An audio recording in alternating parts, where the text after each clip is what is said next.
एक लगातार शिक्षक अभ्यर्थियों का मुद्दा चल रहा है और ऐसे में आज बिहार के नए उप मुख्यमंत्री बनाए सम्राट चौधरी से गुरु रहमान सर ने मुलाकात की है। ऐसे में आज हमारे साथ बात करने के लिए गुरु रहमान सर है। सर बहुत बहुत शुक्रिया समय देने के लिए। बहुत बहुत धन्यवाद, बहुत बहुत धन्यवाद। सवाल आपसे ये रहेगा कि लगातार बिहार में शिक्षक अभ्यर्थियों का मुद्दा चल रहा है, लगातार अपेयरिंग कैंडिडेट मौका मांग रहे हैं और भी कई सारी मांगे हो रही है, जिसको लेकर आज आपने सम्राट चौधरी जी से मुलाकात की है। ऐसे में एज रिलैक्सेशन का मुद्दा हो या फिर सप्लीमेंट्री रिजल्ट का मुद्दा हो या फिर देखा जाए तो और भी कई सारे मुद्दे पर आपने चर्चा की है, क्या कुछ बातें हुई है गुरु रहमान सर?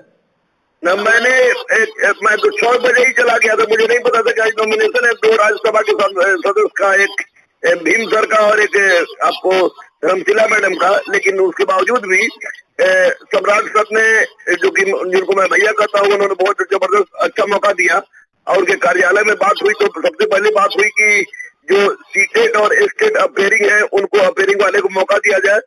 दूसरी बात ये हुई कि नियोजित शिक्षक में का चांस जो लिमिटेशन 5 साल की है आपने उसको समाप्त किया जाए।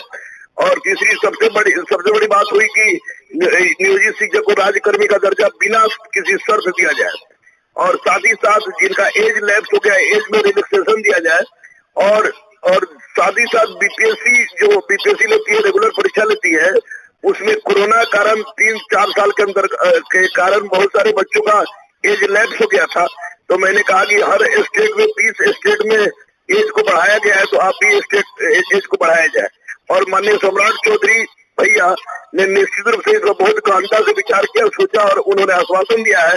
इस बात को मैं पूरा कराने के लिए हर सब प्रयास करूंगा। लगातार गुरु रहमान सर, जो सप्लीमेंट्री रिजल्ट है उसकी भी अभ्यर्थियों के द्वारा मांग की जा रही थी, क्या इस पर चर्चा हुई है? हाँ, सप्लीमेंट्री रिजल्ट में मेरी चर्चा हुई कि जब TR1 में सप्लीमेंट्री रिजल्ट आप दे सकते हैं तो बाकी सब सप्लीमेंट्री रिजल्ट की भी बात मैंने की है और पॉजिटिव बात की है और पॉजिटिव बात हुई है हमारी। 3 अटेम्प्ट से ज्यादा मौके की मांग कर रहे युवा, ऐसे में 3 ही अटेम्प्ट मौका दिया गया है। युवाओं को कहा यह गया है कि 3 से ज्यादा एग्जाम नहीं दे सकते बीपीएससी का। तो इसको लेकर सम्राट चौधरी ने क्या कहा गुरु रहमान सर? मैंने सम्राट सर से कहा कि 3 अटेम्प्ट की जगह पर आप अनलिमिटेड कर दीजिए, कि जैसे नेट और जेआरएफ में अनलिमिटेड रहता है उसी तरह हम अनलिमिटेड कर दीजिए। अगर बिल्कुल ये संभव नहीं हो तो कम से कम 6 से 7 अटेम्प्ट जरूर दीजिए और ऐसा क्वेश्चन पूछिए कि ताकि बच्चे पास कर सके। यानी कि जिस तरीके से सम्राट चौधरी ने आश्वासन दिया उससे आप लोग स्वस्थ है मतलब? हाँ बिल्कुल बिल्कुल। सम्राट चौधरी सर थे, सुशील मोदी सर थे, मंगल पांडे सर थे, भिखू भाई सर थे और आपको तमाम लोगों ने उस पर आश्वासन दिया है और निश्चित रूप से आश्वासन सफलता की ओर जाएगा। और मैं 1-2 दिन बाद मैं फिर मिलने जाऊंगा उनको याद दिलाने के लिए। लेकिन आज सम्राट चौधरी सर ने जिस तरह से स्टैंड लिया उसे लग रहा है कि बच्चों के हित में कार्य करेंगे। सर लगातार जिस तरीके से नियोजित शिक्षक हैं उनकी भी मामला बहुत ज्यादा चल रही है बिहार में और ऐसे में आंदोलन भी कर रहे थे, आप भी एक शिक्षक हैं, तो ऐसे में इसको लेकर क्या कुछ चर्चा हुई है?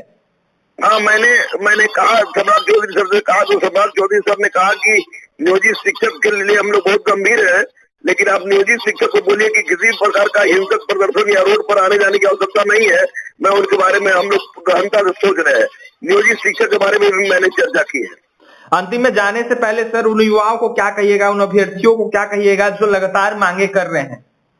जब तक रहमान जिंदा है मैं तमाम लोगों के पास जाऊंगा और हर उस समय तक उनके लिए प्रयास करूंगा जब तक उनका काम पूरा नहीं होता। या तो दम निकले या उनका काम हो, ये मैं काम करूंगा। मैं बिकने वाला शिक्षक नहीं हूँ और छात्रों के लिए मरने के लिए हमेशा तैयार रहूंगा। जी, लगातार छात्रों के लिए या फिर शिक्षक हो उनके लिए तैयार हुआ और तैयार रहूंगा, ऐसा गुरु रहमान सर का कहना है। बहुत बहुत सर धन्यवाद, आपका समय इतना हमने लिया। ऐसे में देखिए गुरु रहमान सर ने यह साफ कहा है कि सम्राट चौधरी से हमारी मुलाकात हुई है और इसको लेकर वार्ताएं हुई, जिसके बाद आश्वस्त किया गया है 2 दिन बाद फिर से जाकर मुलाकात करेंगे, जो भी विसंगतियां जो भी मुद्दा है उस पर चर्चा करेंगे। तो वहीं कहीं ना कहीं युवा हित में हो या फिर शिक्षक हित में हो, उसको कहीं ना कहीं देखते हुए वार्ता कर सब कुछ सुधार करवाएंगे रहमान सर। तो वहीं क्या कुछ कहते हैं रहमान सर आपने सुना है। और तमाम खबरों के लिए NBC 24 के साथ बने रहें। बहुत बहुत धन्यवाद।